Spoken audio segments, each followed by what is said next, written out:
ಸ್ನೇಹಿತರೆ, ಇವತ್ತಿನ ವಿಡಿಯೋದಲ್ಲಿ 2026ರ ಮೇ ತಿಂಗಳಿನಲ್ಲಿ ಕನ್ಯಾ ರಾಶಿಯವರ ಭವಿಷ್ಯ ಯಾವ ರೀತಿ ಇದೆ ಅಂತ ತಿಳಿಸ್ಕೊಡ್ತೇನೆ. ಕನ್ಯಾ ರಾಶಿಯವರಿಗೆ ಈ 2026ರ ಮೇ ತಿಂಗಳು ಒಂದು ಕಡೆ ಕೆರಿಯರ್ನಲ್ಲಿ ಉನ್ನತವಾದಂತಹ ಸ್ಥಿತಿಯನ್ನು, ಮತ್ತೊಂದು ಕಡೆ ಆರೋಗ್ಯ ಮತ್ತು ವೈಯಕ್ತಿಕ ಜೀವನದಲ್ಲಿ ಕೆಲವೊಂದಷ್ಟು ಸವಾಲುಗಳನ್ನು ಏಕಕಾಲದಲ್ಲಿ ನೀಡುವಂತಹ ತಿಂಗಳಾಗಿರುತ್ತೆ. ಕಳೆದ ತಿಂಗಳು 7ನೇ ಮನೆಯಲ್ಲಿ ನಡೆದ ಗ್ರಹ ಯುದ್ಧ ಮುಕ್ತಾಯಗೊಂಡಿದ್ದರಿಂದ ಪಾಲುದಾರಿಕೆಗಳಲ್ಲಿನ ಗಲಾಟೆಗಳು ಕಡಿಮೆಯಾಗ್ತವೆ. ಆದರೆ ಮೇ 11ರಂದು ಕುಜನು ಅಷ್ಟಮ ಸ್ಥಾನವಾದ ಅಂದರೆ 8ನೇ ಮನೆಗೆ ಮೇಷಕ್ಕೆ ಸ್ವಕ್ಷೇತ್ರಕ್ಕೆ ಪ್ರವೇಶವನ್ನು ಮಾಡುವುದರಿಂದ ಆರೋಗ್ಯದ ವಿಚಾರದಲ್ಲಿ ಕೆಲವು ಮುನ್ನೆಚ್ಚರಿಕೆಗಳನ್ನು ತೆಗೆದುಕೋಬೇಕು. ಆದರೆ ಶುಭ ಸುದ್ದಿ ಏನು ಅಂದರೆ ಮೇ 14ರಂದು ಶುಕ್ರನು ಕರ್ಮಸ್ಥಾನಕ್ಕೆ ಅಂದರೆ 10ನೇ ಮನೆಗೆ, ಮೇ 15ರಂದು ಸೂರ್ಯ ಮತ್ತು ಬುಧರು ಭಾಗ್ಯಸ್ಥಾನಕ್ಕೆ ಅಂದರೆ 9ನೇ ಮನೆಗೆ ಬದಲಾಗುವುದರಿಂದ ನಿಮ್ಮ ಕೀರ್ತಿ ಪ್ರತಿಷ್ಠೆಗಳು ದಶ ದಿಕ್ಕುಗಳಿಗೂ ಕೂಡ ಹರಡ್ತವೆ. ತಿಂಗಳ ದ್ವಿತೀಯಾರ್ಧವು ಅತ್ಯಂತ ಶುಭವಾಗಿರುತ್ತೆ. ಸ್ನೇಹಿತರೆ, ಈಗ ಮೇ ತಿಂಗಳಿನಲ್ಲಿ ವೃತ್ತಿ ಮತ್ತು ಉದ್ಯೋಗ ಯಾವ ರೀತಿ ಇದೆ ಅಂತ ನೋಡೋಣ. ಅದಕ್ಕೂ ಮೊದಲು ನೀವೇನಾದರೂ ನಮ್ಮ ಚಾನಲ್ಗೆ ಹೊಸಬರಾಗಿದ್ದರೆ ದಯವಿಟ್ಟು ಈ ಕೂಡಲೇ ಸಬ್ಸ್ಕ್ರೈಬ್ ಮಾಡ್ಕೊಳ್ಳಿ. ಕನ್ಯಾ ರಾಶಿಯವರಿಗೆ ವೃತ್ತಿಪರವಾಗಿ ಈ ತಿಂಗಳು ಮರೆಯಲಾಗದಂತಾಗಿರುತ್ತೆ, ಮಹತ್ವದ ತಿಂಗಳಾಗಿರುತ್ತೆ. 10ನೇ ಮನೆಯಲ್ಲಿ ಅಂದರೆ ಕರ್ಮದ ಸ್ಥಾನದಲ್ಲಿ ಈಗಾಗಲೇ ಸಂಚರಿಸುತ್ತಿರುವಂತಹ ಗುರುವಿನ ಜೊತೆಗೆ ಮೇ 14ರಂದು ಭಾಗ್ಯ ಮತ್ತು ಧನಾಧಿಪತಿಯಾದಂತಹ ಶುಕ್ರ ಕೂಡ ಕರ್ಮದ ಸ್ಥಾನಕ್ಕೆ ಪ್ರವೇಶವನ್ನು ಮಾಡ್ತಾನೆ. ಈ ಅದ್ಭುತವಾದಂತಹ ಗುರು ಶುಕ್ರರ ಸಂಯೋಗದಿಂದಾಗಿ ನಿಮ್ಮ ಕಚೇರಿಯಲ್ಲಿ ನಿಮ್ಮ ಹೆಸರು ಪ್ರತಿಧ್ವನಿಸುತ್ತೆ. ನೀವು ಮಾಡುವ ಪ್ರತಿಯೊಂದು ಕೆಲಸಕ್ಕೂ ಸರಿಯಾದಂತಹ ಮನ್ನಣೆ ಮತ್ತು ಪ್ರಶಂಸೆ ಸಿಗುತ್ತೆ. ಬಡ್ತಿ ಅಥವಾ ವೇತನ ಹೆಚ್ಚಳಕ್ಕಾಗಿ ಕಾಯ್ತಾ ಇರುವವರ ಆಸೆ ಈಡೇರ್ತವೆ.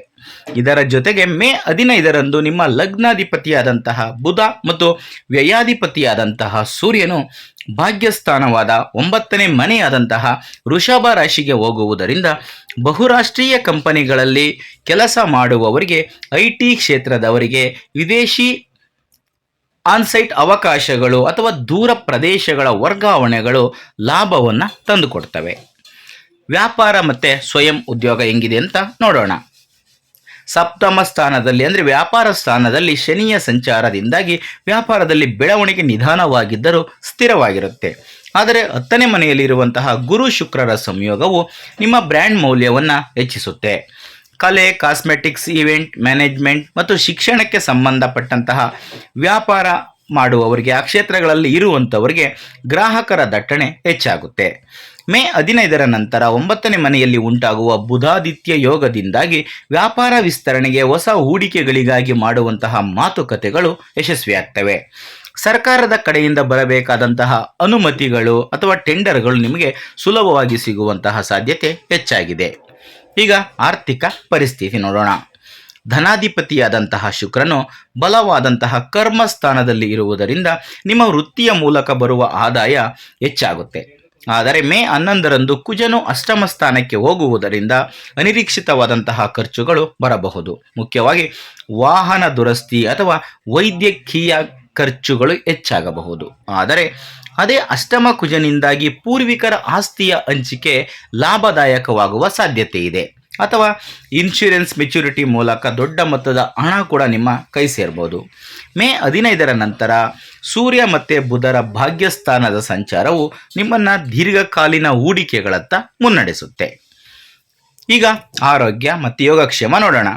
ಈ ತಿಂಗಳು ನೀವು ಅತ್ಯಂತ ಜಾಗರೂಕರಾಗಿರಬೇಕಾದಂತಹ ಏಕೈಕ ವಿಭಾಗ ಅಂದರೆ ಅದು ಆರೋಗ್ಯ. ಮೇ 11ರಂದು ತೃತೀಯ ಮತ್ತು ಅಷ್ಟಮಾಧಿಪತಿಯಾದಂತಹ ಕುಜನು 8ನೇ ಮನೆಗೆ ಅಂದರೆ ತನ್ನ ಸ್ವಕ್ಷೇತ್ರಕ್ಕೆ ಪ್ರವೇಶವನ್ನು ಮಾಡ್ತಾನೆ. ಅಷ್ಟಮ ಕುಜನು ಅತ್ಯಂತ ವೇಗವಾದ ಮತ್ತು ಅಪಾಯಕಾರಿ ಫಲಿತಾಂಶಗಳನ್ನು ನೀಡ್ತಾನೆ. ವಾಹನಗಳನ್ನು ಚಲಾಯಿಸುವಾಗ ಅತಿ ವೇಗ, ಟ್ರಾಫಿಕ್ ನಿಯಮಗಳ ಉಲ್ಲಂಘನೆ ಪ್ರಾಣಕ್ಕೆ ಆತಂಕವನ್ನು ತರಬಹುದು. ಕುಜನ ಉಷ್ಣದ ಪ್ರಭಾವದಿಂದಾಗಿ ರಕ್ತದೊತ್ತಡ, ಅಕಾರಣ ಕೋಪ ಮತ್ತು ಪೈಲ್ಸು ಅಥವಾ ಹೊಟ್ಟೆಗೆ ಸಂಬಂಧಿಸಿದ ಶಸ್ತ್ರಚಿಕಿತ್ಸೆಗಳು ನಡೆಯುವ ಸೂಚನೆಗಳು ಕಾಣ್ತಾ ಇದ್ದಾವೆ. 8ನೇ ಮನೆಯಲ್ಲಿರುವಂತಹ ಕುಜನ ದೃಷ್ಟಿ 2ನೇ ಮನೆಯ ಮೇಲೆ ಅಂದರೆ ಕುಟುಂಬ ಸ್ಥಾನದ ಮೇಲೆ ಬೀಳುವುದರಿಂದ ನಿಮ್ಮ ಮಾತುಗಳಲ್ಲಿ ತೀವ್ರವಾದಂತಹ ಕೋಪ ಕಂಡುಬರುತ್ತೆ. ಇದು ನಿಮ್ಮ ಮಾನಸಿಕ ನೆಮ್ಮದಿಯನ್ನು ಸಹ ದೂರ ಮಾಡುತ್ತೆ. ಧ್ಯಾನ ಮತ್ತು ಯೋಗ ಈ ಸಮಯದಲ್ಲಿ ಬಹಳ ಮುಖ್ಯವಾಗಿರುತ್ತೆ. ಈಗ ಕುಟುಂಬ ಮತ್ತು ವೈಯಕ್ತಿಕ ಸಂಬಂಧಗಳ ಬಗ್ಗೆ ನೋಡೋಣ.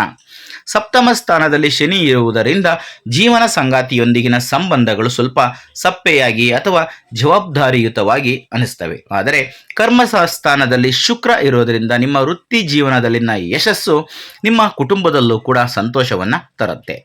ಮೇ 15ರ ನಂತರ ಸೂರ್ಯನು 9ನೇ ಮನೆಯಲ್ಲಿ ಅಂದರೆ ಪಿತೃಸ್ಥಾನದಲ್ಲಿ ಸಂಚರಿಸುವುದರಿಂದ ನಿಮ್ಮ ತಂದೆಯೊಂದಿಗಿನ ಸಂಬಂಧಗಳು ಬಲಗೊಳ್ಳುತ್ತವೆ. ಕುಟುಂಬ ಸದಸ್ಯರೊಂದಿಗೆ ತೀರ್ಥಯಾತ್ರೆಗಳಿಗೆ ಅಥವಾ ವಿದೇಶಿ ಪ್ರವಾಸಗಳಿಗೆ ಹೋಗುವಂತಹ ಯೋಜನೆಗಳನ್ನು ನೀವು ರೂಪಿಸ್ತೀರಾ. ಕುಜನ ದೃಷ್ಟಿ 2ನೇ ಮನೆಯ ಮೇಲಿರುವುದರಿಂದ ಕುಟುಂಬ ಸದಸ್ಯರೊಂದಿಗೆ ಮಾತನಾಡುವಾಗ ಕೋಪವನ್ನು ನಿಯಂತ್ರಿಸಿಕೊಳ್ಳುವುದು ತುಂಬಾ ಮುಖ್ಯ. ಈಗ ಶಿಕ್ಷಣ ಮತ್ತು ವಿದ್ಯಾರ್ಥಿಗಳ ಜೀವನ ಹೆಂಗಿದೆ ಅಂತ ನೋಡೋಣ. ವಿದ್ಯಾಕಾರಕ ಮತ್ತು ನಿಮ್ಮ ಲಗ್ನಾಧಿಪತಿಯಾದಂತಹ ಬುಧನು ಮೇ 15ರಿಂದ ಭಾಗ್ಯಸ್ಥಾನದಲ್ಲಿ ಅಂದರೆ 9ನೇ ಮನೆಯಲ್ಲಿ ಸೂರ್ಯನೊಂದಿಗೆ ಸೇರುವುದು ವಿದ್ಯಾರ್ಥಿಗಳಿಗೆ, ಮುಖ್ಯವಾಗಿ ಉನ್ನತ ಶಿಕ್ಷಣವನ್ನು ವ್ಯಾಸಂಗ ಮಾಡ್ತಾ ಇರುವಂತಹ ವಿದ್ಯಾರ್ಥಿಗಳಿಗೆ ಒಂದು ವರದಾನ ಅಂತ ಹೇಳ್ಬೋದು. ವಿದೇಶಿ ಯೂನಿವರ್ಸಿಟಿಗಳಲ್ಲಿ ಸೀಟಿಗಾಗಿ ಮಾಡುವಂತಹ ನಿಮ್ಮ ಪ್ರಯತ್ನಗಳು ಯಶಸ್ವಿಯಾಗ್ತವೆ. ಹಾಗೆ ಲಾ, ಮ್ಯಾನೇಜ್ಮೆಂಟ್ ಮತ್ತು ಫೈನಾನ್ಸ್ ವಿದ್ಯಾರ್ಥಿಗಳು ಅದ್ಭುತವಾದಂತಹ ಯಶಸ್ಸನ್ನು ಪಡ್ಕೊಂಡು ಮಿಂಚುತ್ತಾರೆ. ಆದರೆ ಅಷ್ಟಮ ಕುಜನ ದೃಷ್ಟಿಯಿಂದಾಗಿ ಓದುವಾಗ ಆಗಾಗ್ಗೆ ಸ್ವಲ್ಪ ತಾಳ್ಮೆ ಕಳೆದುಕೊಳ್ಳುವಂತಹ ಪ್ರಸಂಗಗಳು ಬರಬಹುದು. ಹಾಗಾಗಿ ಏಕಾಗ್ರತೆಯನ್ನು ಕಾಪಾಡ್ಕೋಬೇಕಾಗಿರೋದು ತುಂಬಾ ಮುಖ್ಯವಾಗಿರುತ್ತೆ. ಸ್ನೇಹಿತರೆ, ಈಗ ಕೆಲವೊಂದಷ್ಟು ಜ್ಯೋತಿಷ್ಯ ಪರಿಹಾರಗಳನ್ನು ತಿಳಿಸ್ಕೊಡ್ತೀನಿ. ಅಷ್ಟಮ ಸ್ಥಾನದಲ್ಲಿರುವ ಕುಜನ ಅಪಾಯಕಾರಿ ದೋಷಗಳನ್ನು ನಿವಾರಿಸಿಕೊಂಡು ಕರ್ಮಸ್ಥಾನದಲ್ಲಿರುವ ಶುಭ ಗ್ರಹಗಳ ಸಂಪೂರ್ಣ ಪ್ರಯೋಜನವನ್ನು ಪಡೆಯಲು ನೀವು ಈ ಪರಿಹಾರ ಕ್ರಮಗಳನ್ನು ಪಾಲಿಸ್ಬೋದು. ಮೊದಲಿಗೆ ಸುಬ್ರಹ್ಮಣ್ಯ ಅಥವಾ ಹನುಮಂತನ ಆರಾಧನೆ. ಅಷ್ಟಮ ಕುಜನಿಂದ ಬರುವ ಅಪಾಯಗಳು ಮತ್ತು ಕೋಪವನ್ನು ತಡೆಯಲು ಪ್ರತಿ ಮಂಗಳವಾರ ಸುಬ್ರಹ್ಮಣ್ಯ ಸ್ವಾಮಿಗೆ ಅಥವಾ ಹನುಮಂತನಿಗೆ ಕೆಂಪು ಹೂವುಗಳಿಂದ ಪೂಜೆಯನ್ನು ಮಾಡಿ ಸುಂದರ ಕಾಂಡವನ್ನು ಪಾರಾಯಣ ಮಾಡೋದು ಕೂಡ ತುಂಬಾ ಒಳ್ಳೆಯದು. ಎರಡನೆಯದಾಗಿ ಶ್ರೀ ವಿಷ್ಣು ಸಹಸ್ರನಾಮ. ನಿಮ್ಮ ಲಗ್ನಾಧಿಪತಿಯಾದಂತಹ ಬುಧನ ಬಲವನ್ನು ಹೆಚ್ಚಿಸಿ ಅದೃಷ್ಟವನ್ನು ಪಡೆಯಲು ಪ್ರತಿ ಬುಧವಾರ ವಿಷ್ಣು ಸಹಸ್ರನಾಮ ಸ್ತೋತ್ರವನ್ನು ಪಾರಾಯಣ ಮಾಡಿ. ಇನ್ನು ಅಷ್ಟಮ ಕುಜನು ಶಸ್ತ್ರಚಿಕಿತ್ಸೆಗೆ ಕಾರಕನಾದ್ದರಿಂದ ಮುನ್ನೆಚ್ಚರಿಕೆ ಪರಿಹಾರವಾಗಿ ನಿಮ್ಮಿಂದ ಸಾಧ್ಯವಾದರೆ ಮಾತ್ರ ರಕ್ತದಾನವನ್ನು ಮಾಡಿ ಅಥವಾ ಬಡ ರೋಗಿಗಳಿಗೆ ಸಾಧ್ಯವಾದಷ್ಟು ಔಷಧಿಗಳನ್ನು ಕೊಡಿಸಿ. ಇದನ್ನು ಮಾಡೋದು ಕೂಡ ತುಂಬಾ ಒಳ್ಳೆಯದಾಗುತ್ತೆ. ಸ್ನೇಹಿತರೆ, ಇದಿಷ್ಟು ಇವತ್ತಿನ ವಿಡಿಯೋದಲ್ಲಿನ ಮಾಹಿತಿ. ಮುಂದಿನ ವಿಡಿಯೋದಲ್ಲಿ ಮತ್ತೆ ಸಿಗ್ತೀನಿ. ಎಲ್ರಿಗೂ ಕೂಡ ಒಳ್ಳೆಯದಾಗಲಿ. ಧನ್ಯವಾದಗಳು.